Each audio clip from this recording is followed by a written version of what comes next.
From Pacifica, this is Democracy Now! They have issued an arrest warrant to arrest me. Now, the new Home Minister has pledged that I will be the first former president to spend all my life in jail. So I think he is working on his delivery of his pledge. Coup in the Maldives. The first democratically elected president of the Indian Ocean nation has been ousted. For years, Mohammed Nasheed was the most vocal world leader on the threat climate change poses to residents of small island states. He pledged to make the Maldives the first carbon-neutral country and once held a cabinet meeting underwater.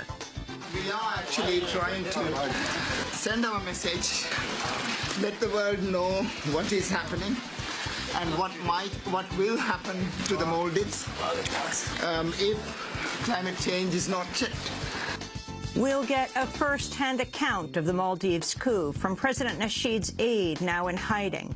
And we'll speak with Bill McKibben, founder of 350.org. Then Washington is set to become the 7th state to allow same-sex couples to marry.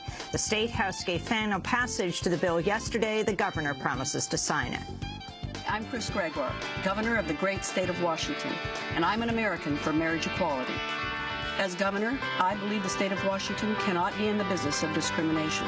As an American, a wife and mother, marriage equality is fair, just, and right, and it is time. Meanwhile, a U.S. appeals court has ruled California's ban on same-sex marriage is unconstitutional.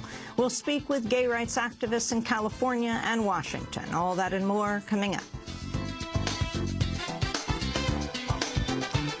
Welcome to Democracy Now!, democracynow.org, The War and Peace Report. I'm Amy Goodman.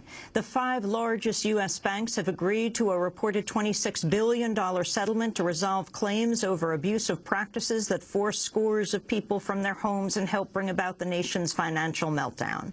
After months of talks with state and federal officials, the banks have reportedly agreed to help some 1 million homeowners reduce their mortgage debt or refinance their homes at lower rates. Another 750,000 people who've lost homes to foreclosure will receive $2,000.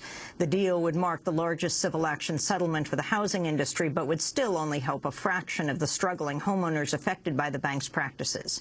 New York and California have signed off on the deal after initially holding it up in protest of lenient treatment of the banks. The settlement will reportedly preserve a lawsuit filed by New York Attorney General Eric Schneiderman accusing banks of fraud and deceit in the use of an electronic mortgage registry. But the deal gives banks immunity from civil lawsuits for robo-signing, a practice whereby homeowners were rapidly evicted without proper vetting.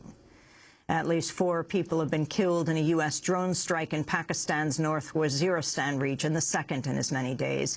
Pakistani officials say the victims included Badar Mansour, a top militant leader with the Pakistani Taliban. The regime of Syrian President Bashar al-Assad continues its assault on the flashpoint city of Homs for the 6th consecutive day. Residents say hundreds of people have been killed in a barrage of shellings and rocket attacks by Syrian forces.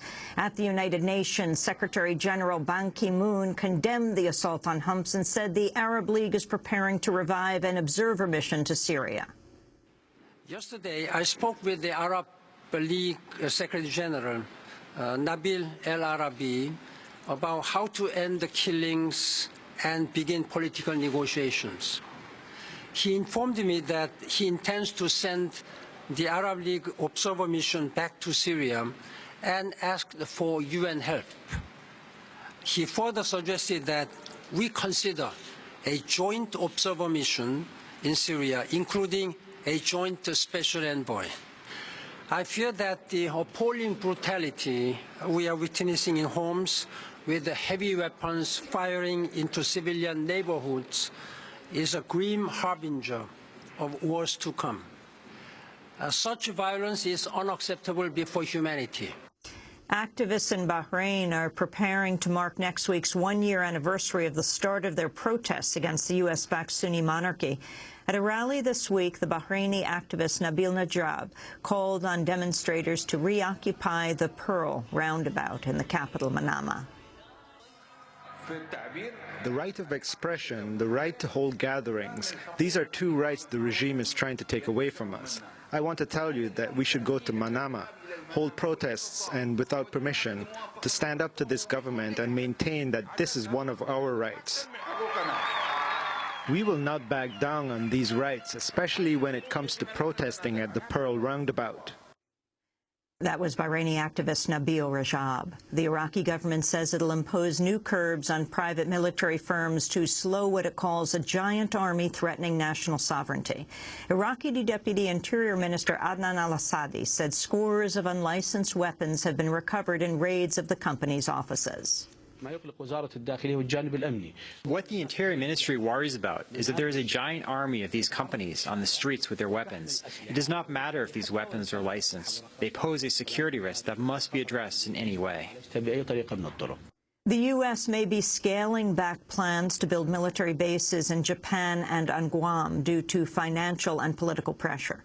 In a deal announced Wednesday, the U.S. said it'll hasten removal of 8,000 Marines from the island of Okinawa, where plans for a new U.S. military base have faced staunch resistance.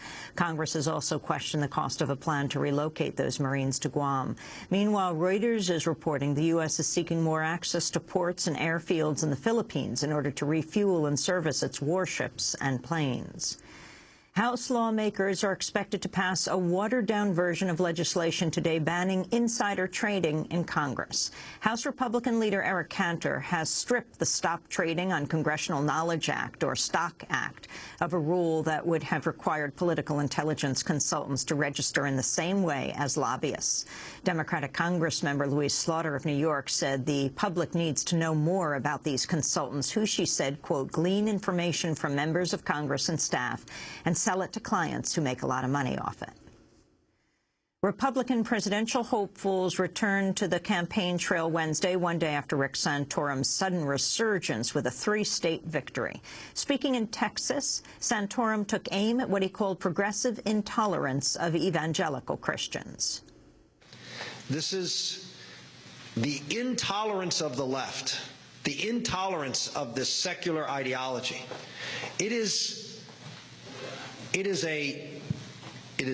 a religion unto itself. It is just not a biblical-based religion, and it is the most intolerant.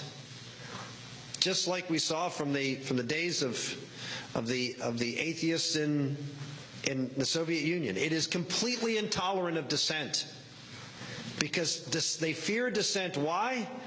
Because the dissent comes from folks who use reason, common sense, and divine revelation, and they want no part of any of those things. Former Massachusetts Governor Mitt Romney is seeking to revive his campaign after losing to Santorum in Colorado, Minnesota, and Missouri. Speaking in Atlanta, Romney said both Santorum and Newt Gingrich had acted like Democrats while in political office.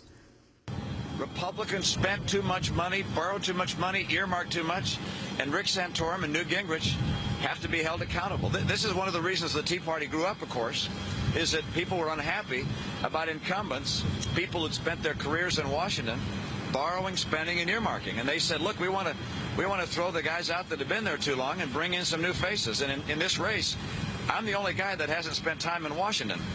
And Senator Santorum and Speaker Gingrich, they are the very Republicans who acted like Democrats, and when Republicans act like Democrats, they lose. Newt Gingrich, meanwhile, campaigned in Ohio, which is one of the states to vote as part of Super Tuesday next month. In a far-reaching comment, Gingrich invoked the possibility of a deadly Iranian nuclear attack on Ohio to stress the importance of U.S. manufacturing. You think about an Iranian nuclear weapon. You think about the dangers to Cleveland, or to Columbus, or to Cincinnati, or to New York. Remember what it felt like on 9/11 when 3,100 Americans were killed.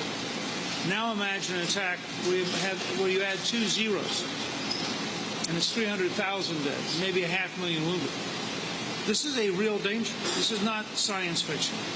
And that's why I think it's very important that we have the strongest possible national security. And so I wanted to come see how you manufacture, remind the news media and others that manufacturing in America can be the dominant system in the world. Washington state is set to become the 7th state to legalize gay marriage following a vote in the State House. On Wednesday, Washington lawmakers approved marriage equality legislation a week after it was passed by the state Senate. Governor Christine Gregoire is expected to sign the measure into law next week. The Washington vote came just a day after a U.S. appeals court ruled California's ban on same-sex marriage is unconstitutional. We'll have more on the broadcast in the news later. More than 200 people rallied in New York Wednesday to protest the police killing of 18-year-old Ramarley Graham.